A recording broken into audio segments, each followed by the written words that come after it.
Good to have you back again, hungry for more great cinema. I've chosen this film because it's brave, beautiful and ambitious. It is Korean film Oasis from 2002.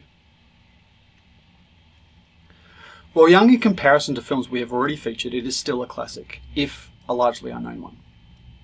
The film bravely takes on an unusual and initially unsympathetic central character, a leading lady with a profound disability, an ugly sexual assault, and at the point that it was about to lose me and probably most of the audience, it's a film that flips everything on its head. Everything. It really is masterful. The film's director Lee Chang-dong is a former high school teacher and an acclaimed novelist who, in the late 90s, turned his attention to cinema at the age of 40.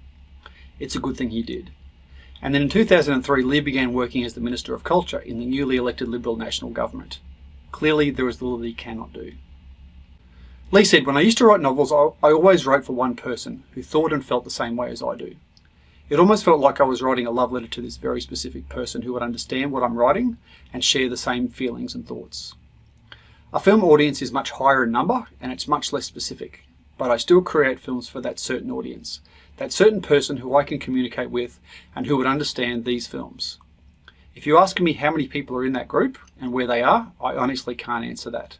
Sometimes I feel like I'm creating films for audiences that are not of this time period or maybe some time in the future." I think he's right to suggest that this really is a film like no other. What makes it great is not the story itself, but how well it is told. We are introduced to Jong-do, played by Kong Do-sol, recently released from prison and behaving in a very strange manner, which is antisocial and which puts everyone off side almost immediately. His family are embarrassed by him and grow increasingly irritated and then angry at his behaviour. That anger is shared by us, the film audience, as we watch his involvement in the clumsy attempted rape of a disabled woman, Gong-ju, played by So-ri Moon.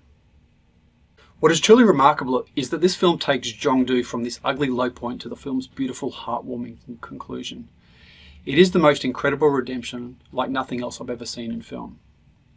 What is equally remarkable is the performance of So-ri Moon, an able-bodied actress in only her second film, who is so utterly convincing as a profoundly disabled young woman. Her performance is pivotal to the other great moments of the film, a sequence that is also utterly unique and breathtakingly beautiful. I'm not going to give it away. I really want you to see this film and to be as blown away as I was by this surprising and brilliant cinema moment. This film also has real heart. It simultaneously criticises social attitudes towards disability while presenting this disabled young woman as clever, as beautiful, and as fully formed with normal human needs and desires. And sadly, the only one who can actually see that is this strange young man, Jong-do, who has been equally ostracised. The film was a critical success, but much less commercially successful, which is not a surprise given its difficult subject matter. It was South Korea's submission for the Best Foreign Language Film for the 75th Academy Awards. It garnered numerous film festival nominations and took away many prizes, including the Silver Lion for Best Direction, the Special Director's Prize, and the Marcello Mastroianni Award for Emerging Actor or Actress, which was given to Moon Soo-ri at the Venice Film Festival. And it took away prizes at the Vancouver and Seattle Film Festivals as well. As the director has said, this is not a film for everyone, but I believe that it could be a film for you.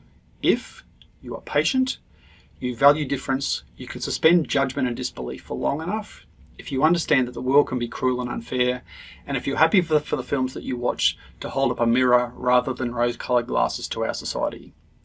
And if you believe that despite everything, beauty can still shine through. When things appear to be at their ugliest, that's when we need to search for and find beauty as much as we possibly can. And that's what this film delivers. So you know the drill. Go to our website, find the virtual screenings page, find the link to this film. Please watch it.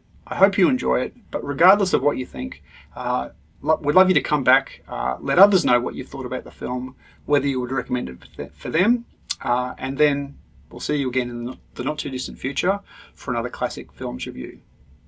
See you next time.